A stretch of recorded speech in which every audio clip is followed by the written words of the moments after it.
Welcome back to the channel. What am I playing with? This is what I want to customize today. It's one of those Ikea wood doll thingies for drawing. I was thinking, we've got some ball joints already on here. What if I use wood air dry clay? It's supposed to have like wood pieces in it to help it bond to the wood better. procrastination? Could be awesome, or it could fail terribly like the rest of my air dry clay. Let's get into it.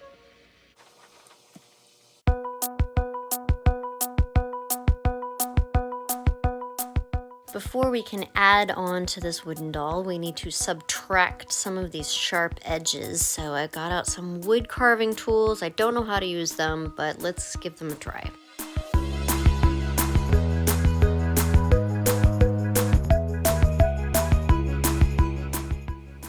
After feeling like I hadn't gotten very far with those carving tools, I switched right back to the wood air dry clay, and my first impressions were, this is not sticking at all. How do I make this work?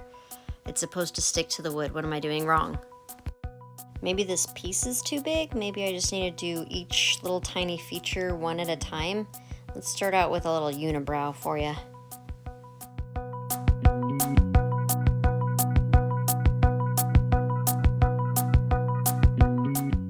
Eyebrows ended up looking kind of angry, even though I added cheeks and nose, and I did start getting into my sculpting without the camera on, so I flicked it back on so we could catch this nose sculpting. I wasn't doing the best job, so I decided to let it dry and maybe sculpt by sanding it. Right now I'm just trying to blend the line of air dry clay into the wood. It actually was working pretty well. The sanding was really helpful for this thing. So I'd been reading that the easiest way to sculpt with any kind of air dry clay is to let each layer dry and add to it. So that seemed like a good idea for these eyes. I started out the way I normally do with 2 balls, and now I'm doing the little skinny snakes for the eyelids.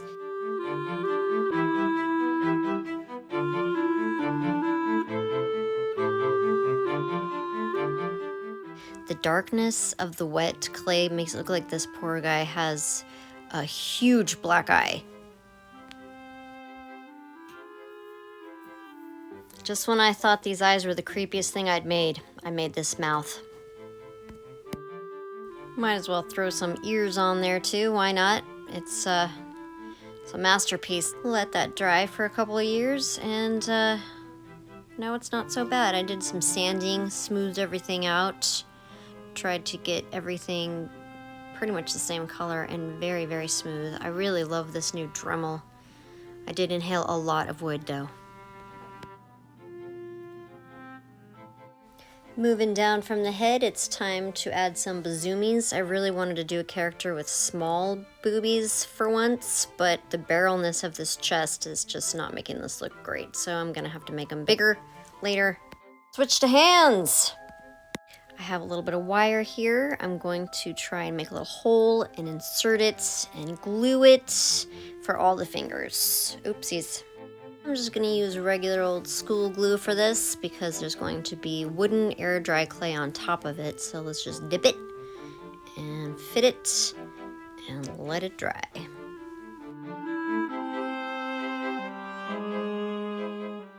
Right hand skeleton done.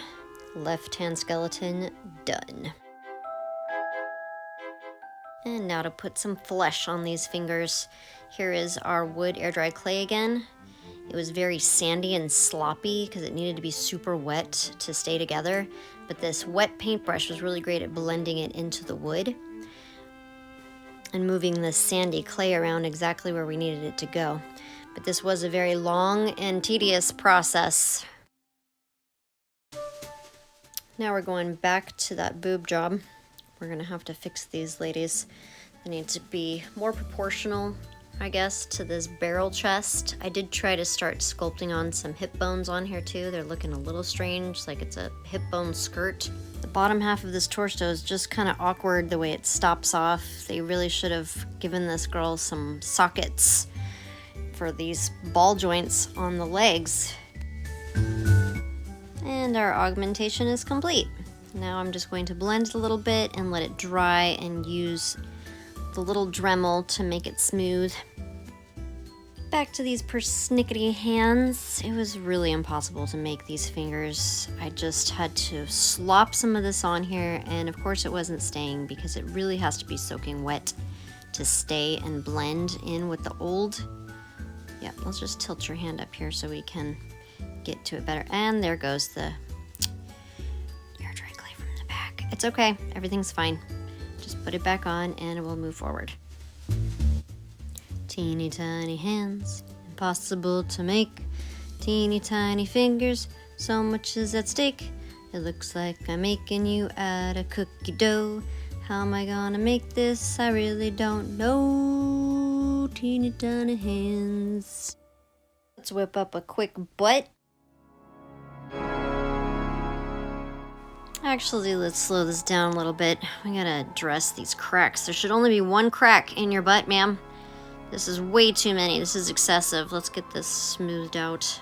I can't do anything with this. Ooh, that trough in the middle too. Let's make that smaller.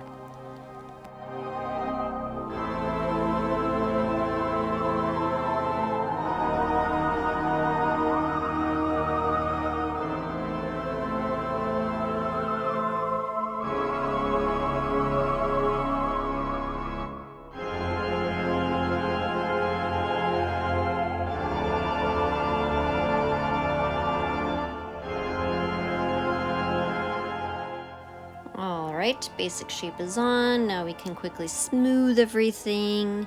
It looks really strange sitting down because the butt is way too high, just like floating over the ground. I really don't know what to do about that. Let's just put some thick thighs on here and hope that it makes it look better. If I do this again, I do have like 3 more dolls like this. I might just carve out the sides, unglue these ball joints and stick them up higher so that they're actual ball joints and not underneath everything. 2 giant turkey legs left to dry. Let's see how these bad boys turn out when we come back. Well, one thigh is completely cracked and still wet inside, but these couldn't really even move next to each other, so it's totally fine. I'm just gonna take them off. I wanted her to be chunky, but it still looks kind of weird the way that these ball joints are connected. Her booty looks good. A little bit flat right there. That's okay. I'm gonna sand it and take all of these thighs off. I think I can just peel them. This is the problem I've been having with it being wet outside. Things aren't drying, but that's okay. We still have a little time. I'm just gonna have to split this up. We're gonna have to paint this face next time. Kind of looks like oatmeal. Dang it, I really wanted her to have them thick thighs. Oh well. What can you do? And they're not gonna stay. They're not drying. They look weird anyway. This sculpt was not the best. This may be all I can do in the sculpting department. Just giving her some womanly curves with these scrawny little limbs. It's fine. Some people are built like that, right? It'll look fine. I do need to make some decisions. Maybe you guys can help me. How do we feel about fluffy hair? Oh, she looks like a craggly old lady. Let's get that out of here. I do have these other types of straight hairs. Do we want her hair to be straight? Do we want it to be curly? In which case I would use some yarn wefts to get that curl in. We also need to figure out fabric. What kind of outfit is she gonna wear? She can't just be naked, especially with all these pieces popping out. Man, she looks so weird. This leg bending, whatever. We're gonna have to fix this up. We'll do it next week. Thanks for watching.